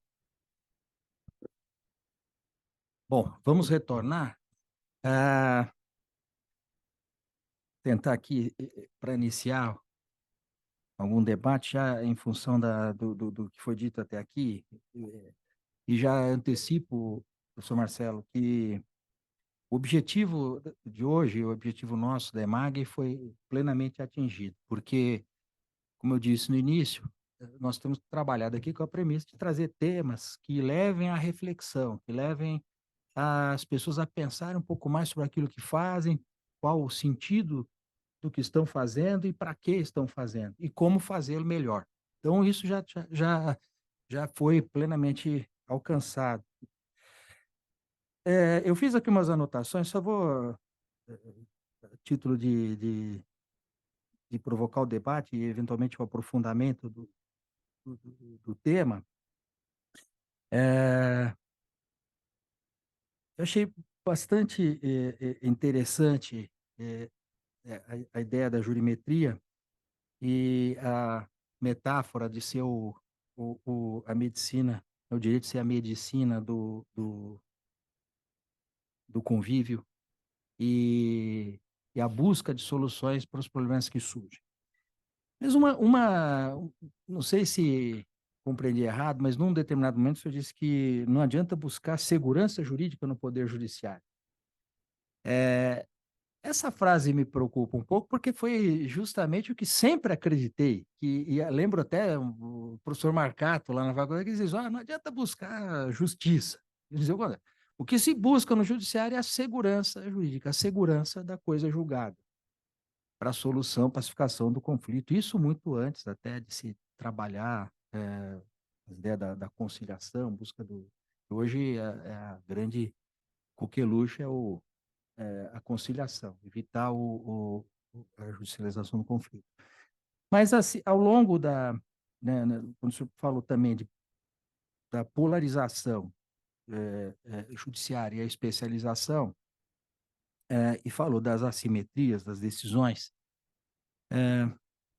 isso me trouxe à mente a ideia que eu chamo, que se chama de loteria judicial, que é um problema sério que acontece no direito. Quer dizer,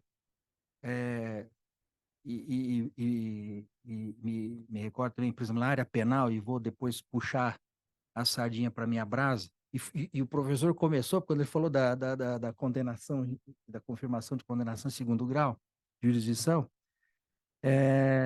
a loteria judicial é um fenômeno extremamente indesejável, complicado e perigoso. Que aí, como acho que mencionou, aí o órgão mais importante do sistema é o distribuidor, né? Se caiu em alguns lugares de matéria penal, você fala, caiu na câmara de gás, né, entre aspas. A outra coisa, isso é realmente perigoso. E aí, me desculpe, eu estou fazendo esses links, mas depois o senhor desenvolva como achar mais adequado. Essa afirmação dos julgadores se reúnem por afinidade ideológica,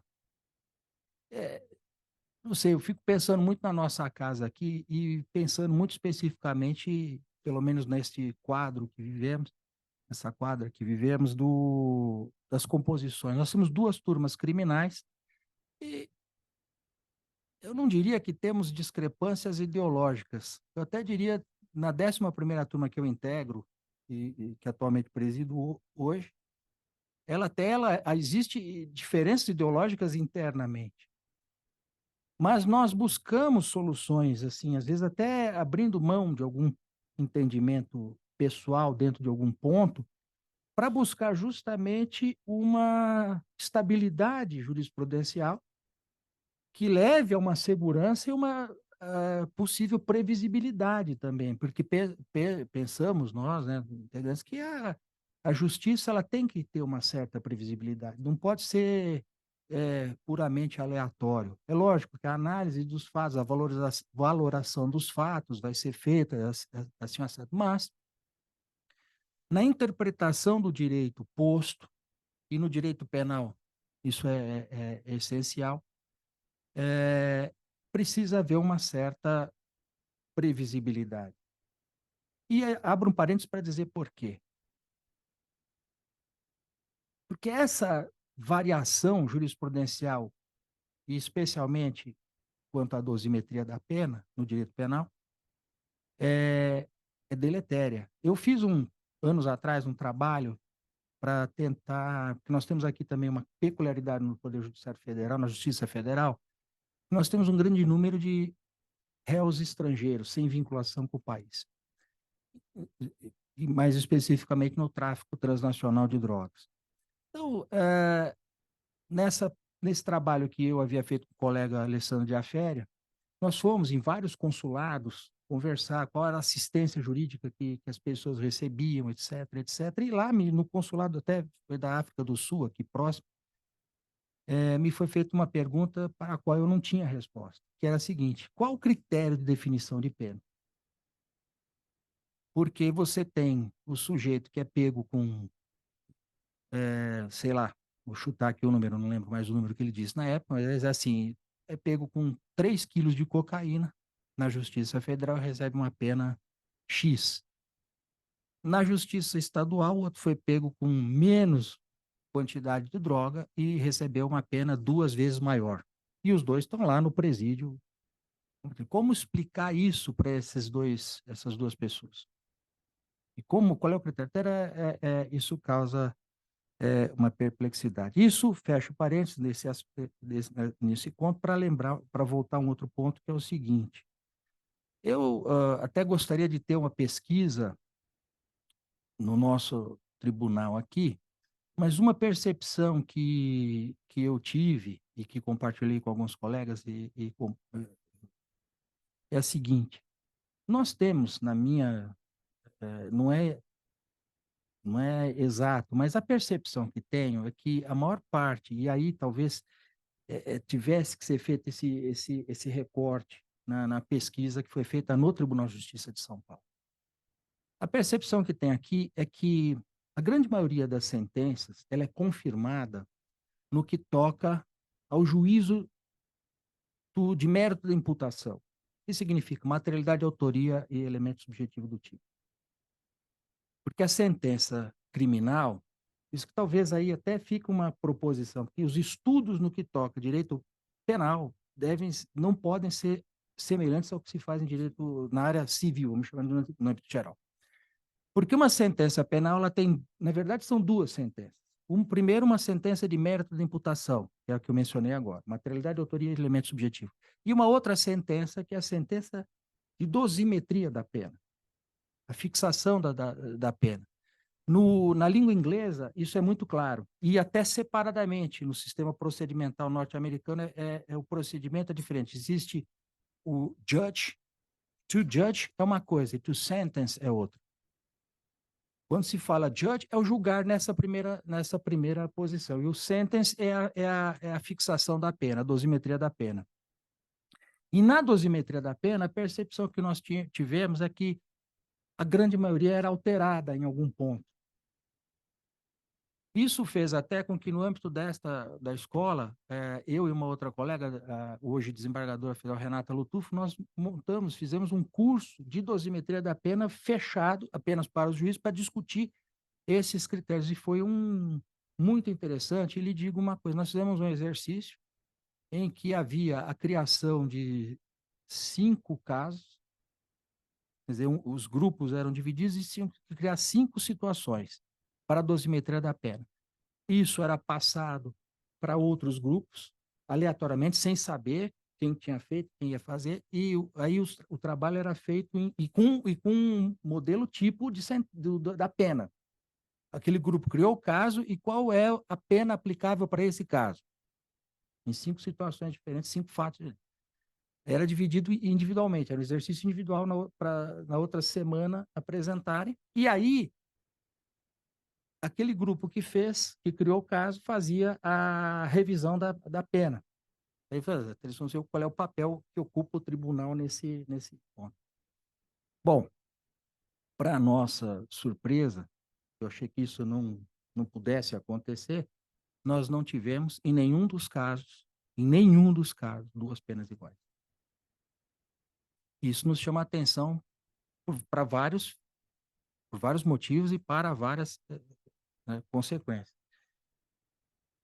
Que é aquela perplexidade que o agente do consulado sul-africano havia chamado a atenção anos antes, e uma falta de critério objetivo de fixação de pena, de dosimetria de pena no sistema brasileiro, que leva a muita aleatoriedade.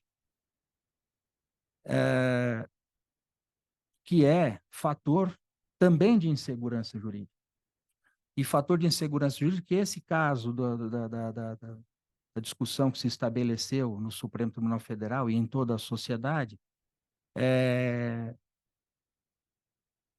gerou de perplexidade, que é insegurança. Então, eu tenho, assim, uma reserva quanto a esta afirmação de não se buscar segurança jurídica, porque por trás de tudo que nós temos, né, do estudo do Estado moderno, como surgiu, o que se busca é a paz social, né? Eu nem ouso discutir que nós não sociologia, economia, é, é, mas isso tudo só existe porque há uma crença. Eu creio que devo cumprir uma sentença judicial porque o Estado tem o monopólio da jurisdição. Então, eu abdiquei de uma parcela da minha liberdade natural de ser humano para viver em sociedade e me submeto às leis, etc, etc. Aí entra tudo no acionista. Então, e por trás disso está a segurança jurídica, a segurança de saber, de se saber que vai ter uma decisão, a decisão vai ser cumprida. Agora, se isso acontece eficientemente ou não, aí entramos tudo isso que foi dito para ver qual é o modelo de eficiência que nós vamos ter. Aí as ciências conversam e convergem.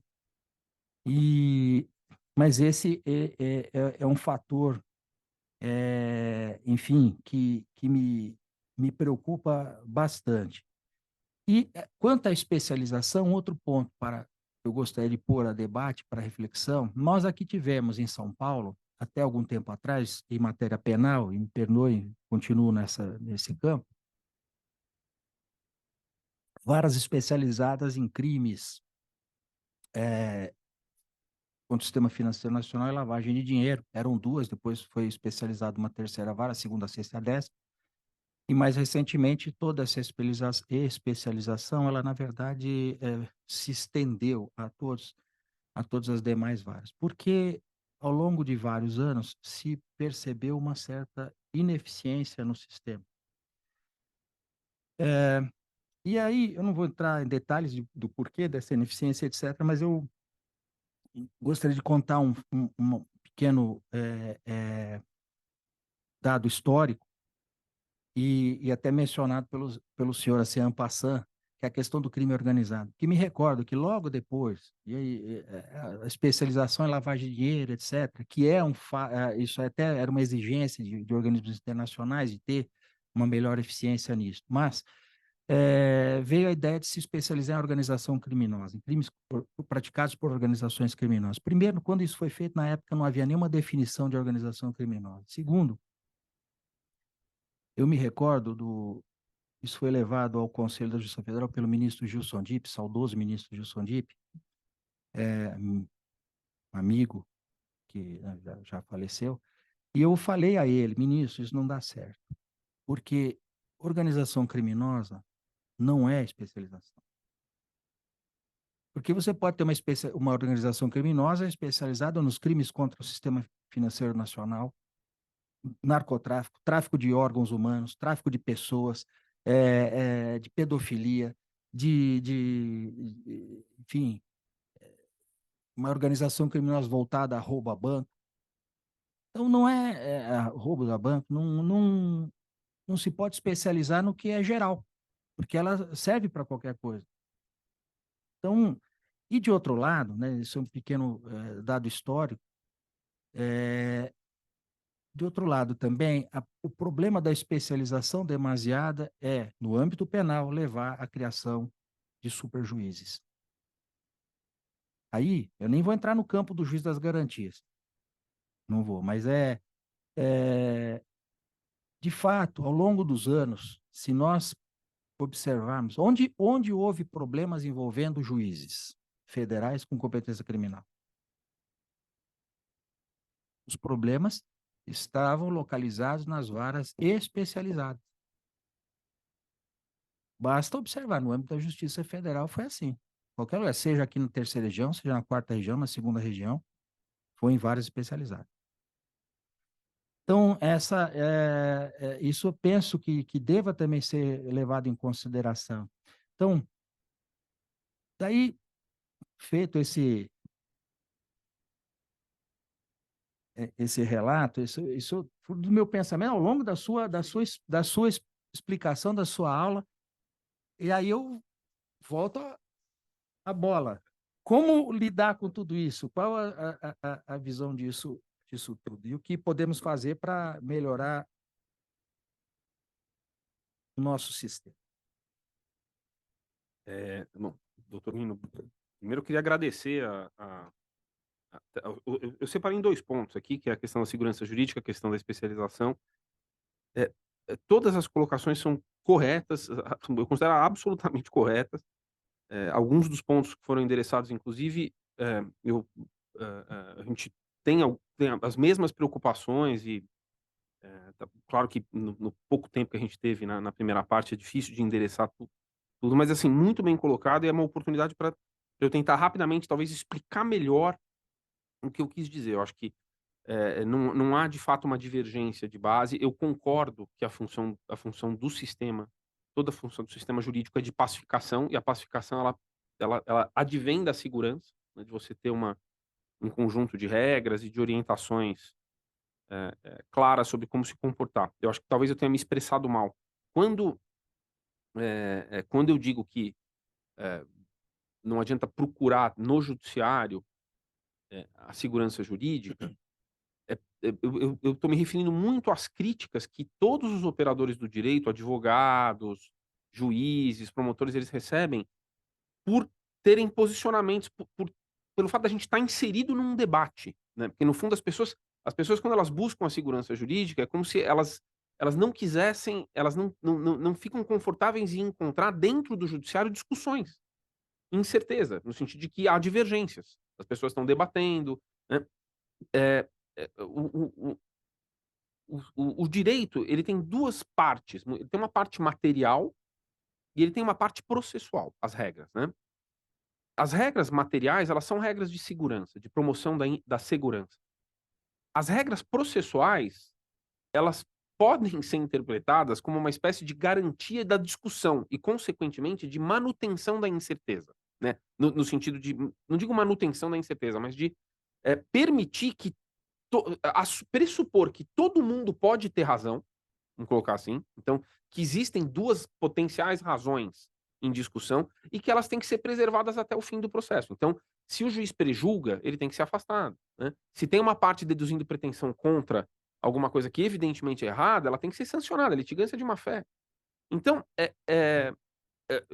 e era mais nesse sentido foi nesse sentido que eu coloquei, muito no sentido do meio e não no sentido da finalidade da segurança jurídica.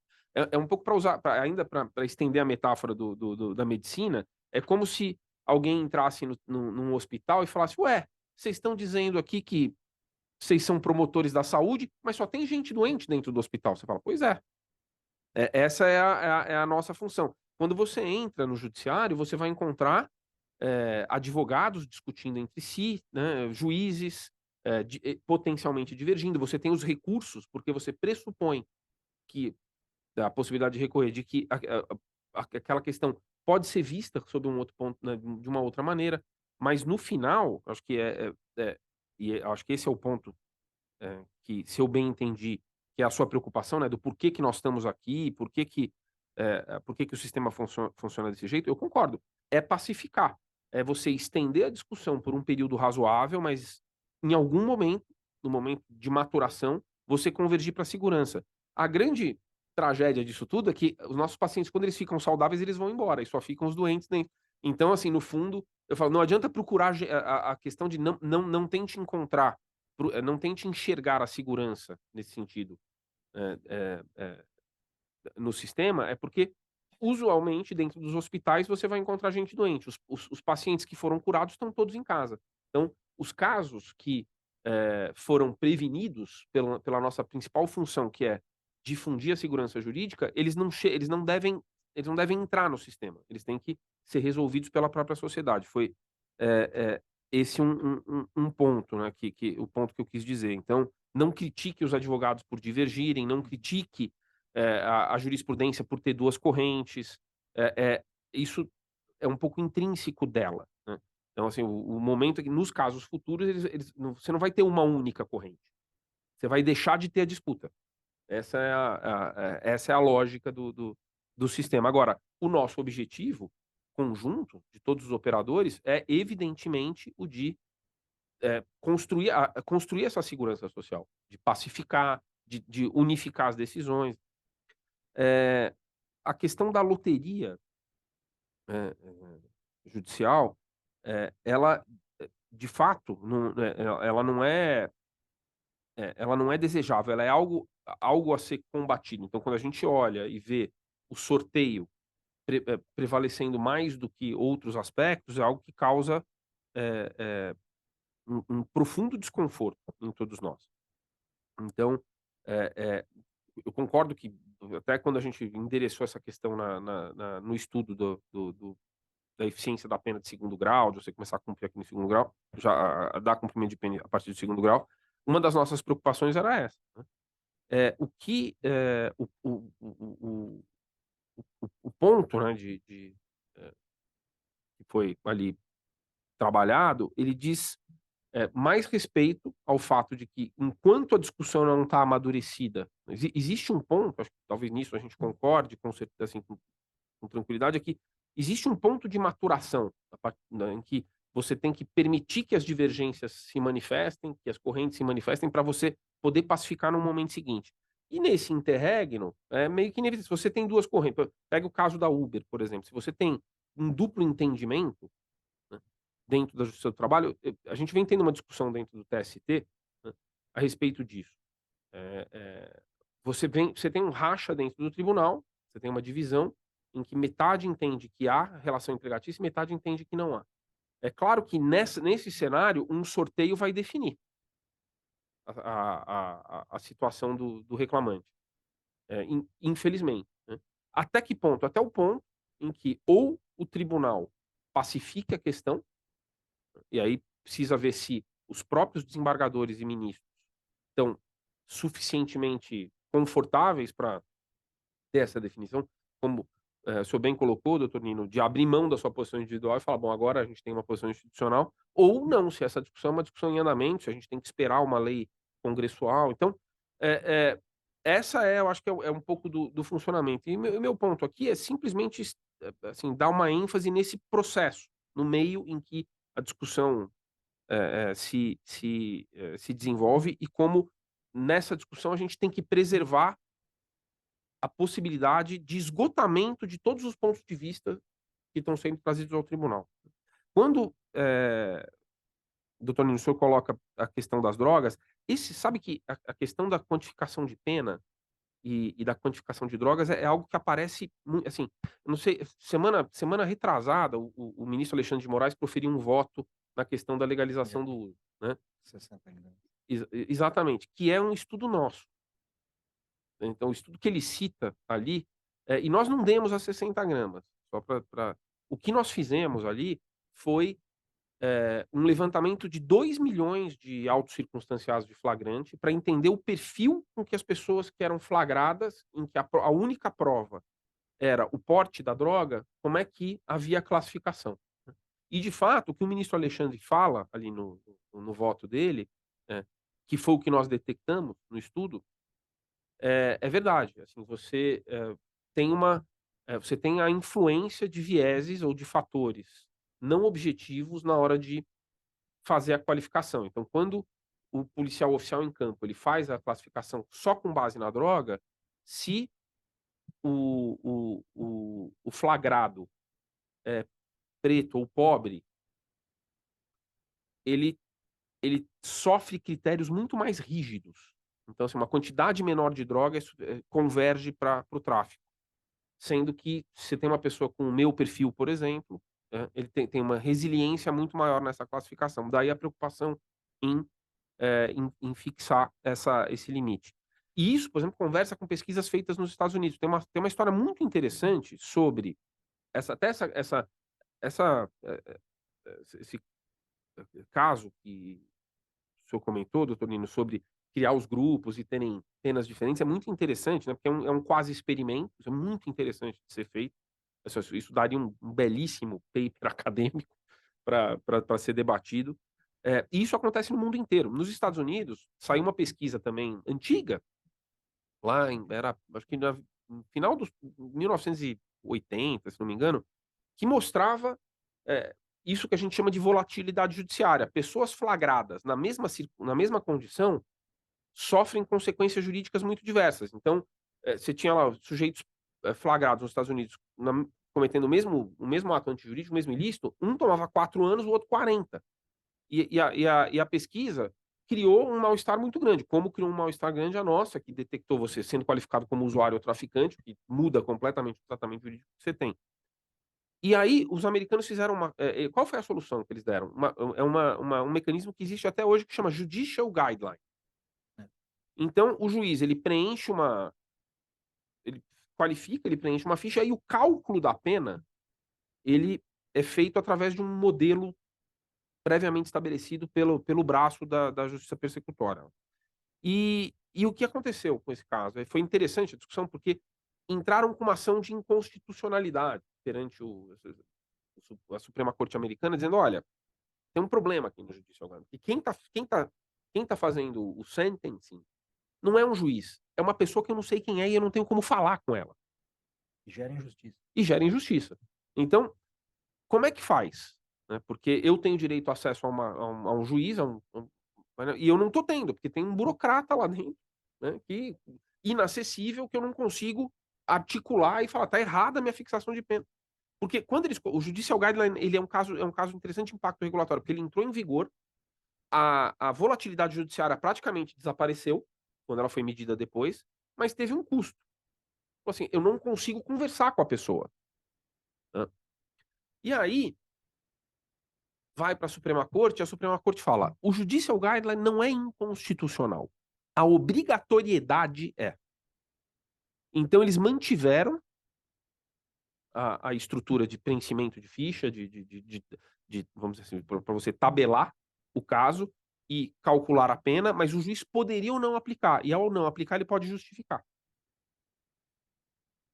Então, no fundo, é o juiz que está tomando a decisão, e aí você conver e aí a volatilidade aumentou de novo um pouco.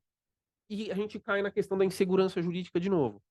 Porque a gente está disposto a ter uma maior volatilidade. Se eu equiparar insegurança jurídica à volatilidade judiciária, e volatilidade judiciária ela é definida pela jurimetria como a probabilidade de um caso análogo ser julgado de maneira diferente, né, de casos análogos serem julgados de maneira diferente, nós estamos dispostos a tolerar uma volatilidade maior, ou seja, alguma insegurança jurídica incremental, para não desumanizar o direito, ou seja, para eu poder, desde que eu tenho desde que essa insegurança decorra de uma interação humana direta, que não seja uma máquina, porque eu falo do judicial guideline, hoje certamente é um computador que poderia fazer isso, é um equipamento, né, pode ser um robô de inteligência artificial, alguma coisa que gere, no final, a quantificação da pena. Então, seja na nossa pesquisa de classificação entre traficantes e usuários, seja na questão do Judicial Guideline ou no experimento, no quase experimento que foi conduzido aqui, muito interessante, sobre como as sentenças são dadas, a gente tem uma discussão sobre o quanto a gente humaniza ou não, né, o grau de humanização e o grau de insegurança que nós estamos dispostos a a tolerar, vamos dizer assim. Especialização e critério, né, é o meu segundo ponto. Eh, muito interessante. Então, vem pelo que eu entendi no contexto, você tem uma orientação internacional, e hoje isso cada vez mais presente, vem da ONU, vem da, eh, Heritage Foundation, você tem, vamos dizer assim, padrões internacionais que estão associados a desenvolvimento econômico e social, que a gente não é obrigado a seguir, mas se você quiser aderir a pactos estrangeiros, você tem que adotar. E aqui, no caso, relacionado a especializar a justiça para combate ao crime organizado, e acho que foi muito bem colocado, falam que talvez crime organizado não seja um critério de especialização, né. E eu ouvindo, e concordando com tudo, eu pensei, falei: "Como é que, se a gente tivesse que entrar nessa discussão, quer dizer, como é que eu desenharia uma abordagem, um plano talvez uma forma de ter uma reflexão sobre isso, partindo da premissa de que você não pode especializar em crime organizado, o que me parece verdadeiro, seria estudar o perfil concreto dos casos e verificar se a gente consegue extrair da frequência de casos algum critério adicional e, enfim, se, por exemplo, há uma concentração de certas organizações criminosas em determinadas áreas, ou se existem organizações criminosas a despeito delas atuarem em áreas distintas, tem algum padrão de associação que permita o agrupamento para fins de criação dessas varas. Eu acho que o critério de especialização, ele tem que ser pensado empiricamente. Então acho que é um pouco do que a gente olha os processos primeiro, analisa, descreve, distribui as probabilidades, faz uma classificação e testa diferentes modelos de agrupamento, né. Pensando, obviamente, em afinidade dos casos entre si, ou seja, para otimizar o trabalho do julgador, de maneira que ele possa, o conhecimento que ele desenvolve, a vantagem da especialização é essa, é o conhecimento que você agrega, eh ao julgar um caso, a curva de aprendizado que você tem, ela é generalizável para os demais, né. Então não adianta você agrupar casos que sejam muito heterogêneos, porque você perde esse ganho de sinergia. Então, no fundo, quando você faz isso, significa o seguinte, que o custo marginal para julgar cada caso adicional do magistrado cai. Então ele fica mais eficiente. Na verdade, todo mundo fica mais eficiente. Os advogados, a gente se auto-especializa por conta disso. Eh, se a gente quer uma proxy de especialização do judiciário, é a especialização dos escritórios. Porque quando você deixa o mercado à vontade para ele se auto-especializar, ele adere aos critérios que são mais eficientes. A gente só tem que tomar cuidado, porque a eficiência de mercado pode não ser a eficiência judiciária, né. A eficiência de mercado, ela obedece, obviamente, a critérios de remuneração, variável que não tem dentro do judiciário. Mas eu acho que é interessante dar uma olhada e eu caminharia, eu digo isso porque essa foi a discussão que nós tivemos com o CNJ. E eu concordo, acho que critérios excessivamente genéricos não funcionam, é perfeito, né. E os riscos, igualmente, assim, foram muito bem colocados. Na verdade, assim, a especialização, ela tem que ser muito controlada, e ela tem que ser supervisionada. E ela por quê? Porque ela tem 2 grandes riscos, que foram bem colocados aqui. Um é captura. Então, assim, se você concentra poder demais, você gera incentivos econômicos fora do judiciário para capturar. E isso é um perigo, né, porque e o outro é enviesamento também. Então, assim, você, por que enviesamento? Porque dentro do funcionamento do judiciário, é importante que aqueles casos, exatamente por eles serem relevantes, que eles sejam escrutinados por cabeças que pensam diferente. Então, se você concentra, por exemplo, a gente nunca recomenda a especialização onde você só tem um volume de viscosidade ou de carga de trabalho que seja suficiente para você colocar um único magistrado. É importante ter pelo menos 2. O ideal é que você tenha um grupo maior. Por quê?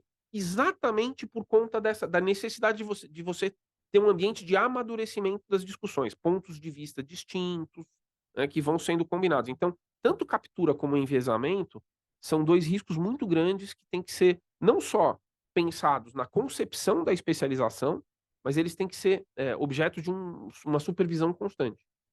Pra verificar, por exemplo, de repente você pode especializar, e isso acontece, por exemplo, acontece em falência e recuperação judicial. Você tem um grupo de magistrados que tem uma visão coerente, sistemática, válida daquele problema, só que tem outras que não estão sendo consideradas. Diria até, se me permite acrescentar, que existe, né, nisso, até pela própria evolução da carreira do magistrado, às vezes o juiz vai para uma vara especializada sem ser um especialista naquela matéria, porque a ideia da especialização é, bom, teremos lá juízes especialistas, pessoas que tratam aqui para a vara de falência, mas vamos imaginar, só abriu a promoção, a remoção para aquele juiz que quer vir para São Paulo, aquela vara de falência. Pô, mas ele não entende de falência, ele vai para lá e vai ter que se então, do ponto de vista da eficiência do sistema, é ruim, mas ele partiu da ideia. Pode até, ele toma gosto pela coisa e acabar se especializando. E digo até porque o meu, exemplo pessoal, eu fui juiz aqui em São Paulo, depois fui por opção minha, fui para Ribeirão Preto, lá fiquei 8 anos. Quando voltei para São Paulo, eu, por uma necessidade até pessoal, precisava voltar para São Paulo. E não havia vara cível, que era para onde queria ir naquele momento, o Pedro Lessa. Acabei, bom, abriu a 10ª vara criminal. Vamos para a vara criminal, depois eu peço. Aí fui para a vara criminal e acabei tomando gosto ali por aquilo, porque o meu pensamento sempre foi também de buscar a eficiência do sistema. Fui desenvolvendo um trabalho. Aí chegou um ponto, eu falei, eu não vou mudar mais daqui, já está. Agora estou obtendo resultados, estou começando a TV, e assim foi. E isso lá se vão, né, Marcelo? Quantos anos de área? Às vezes até as pessoas acham que eu sou penalista. Não sou, de formação não sou, não. Aliás, eu tenho mais dúvida do que certeza nesse campo, porque o direito penal, muito especialmente na parte de lei, tem muito a ver com a filosofia do direito, né? E a filosofia em si, eu tenho tantas dúvidas. Então, mas eu procuro fazer um trabalho, mas eu só disse isso enfim, para quebrar um pouco. Mas Só essa questão, a gente vê isso acontecendo, e eu vi juízes entrarem na vara empresarial, nas varas empresariais no Brasil inteiro, sem ter uma especialização. Mas nesse ponto, assim, a especialização, ela meio que se autorrealiza, porque o magistrado, à medida em que ele vai julgando, por isso que eu digo assim, ele vai ele ter que. vai, porque o É uma aprendizado de necessidade, essa é a né? coisa, o aprendizado que ele tem em cada caso, ele aplica no seguinte, e aí o custo marginal vai É, caindo até que depois de e, 2 anos ele e ou ele se especializa naquilo, ou toma gosto, ele vai pedir para sair, né? sim, Não sim, tem, isso é inevitável, né? sim, Enfim. então ele vai. Agora a Mas eu não grande sei se eu, ao longo desses anos também, se, do ponto de vista da eficiência, mas eu também mas sim. gosto, né? Mas é isso. Mas então, mas eu, enfim, no fundo, só fazer um último comentário da minha parte, é que eu acho que no fundo eu concordo com todas as suas observações. Eu na verdade não há uma divergência de muito pelo contrário, acho que talvez, principalmente em relação a essa questão da segurança versus insegurança, talvez eu não tenha me explicado, da maneira adequada.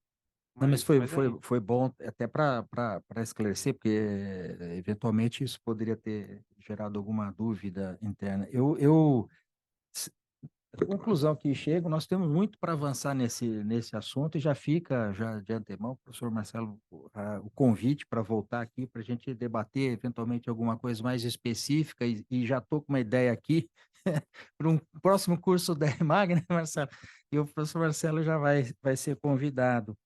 É, é, eu estou vendo o horário aqui, já vejo que nós passamos o meio-dia, quero dizer, nós não vamos ter tempo para mais perguntas pelo adiantado da hora, mas eu quero dizer que nós tivemos um pico de 106 pessoas assistindo online, o que é um número bastante satisfatório, bastante bom para os cursos que nós estamos feitos. Então, o sucesso da palestra, do tema, que é muito interessante aqui, todos os presentes também, peço desculpa, não vai haver tempo para perguntas aqui, mas, dentro do que eu disse, ficou o gosto do quero mais, né? Precisamos debater mais esse assunto, até para entrar na ideia mesmo da estabelecimento de políticas públicas para o judiciário. Eu quero, em nome do Tribunal Regional Federal da Terceira Região, e particularmente da Escola de Magistrados da Justiça Federal da Terceira Região, agradecer uma vez mais ao senhor, professor Marcelo Guedes, pela oportunidade, pela disponibilidade de vir aqui trazer esse tema que para muitas pessoas é um tema novo, um tema diferente, um tema que não é do cotidiano.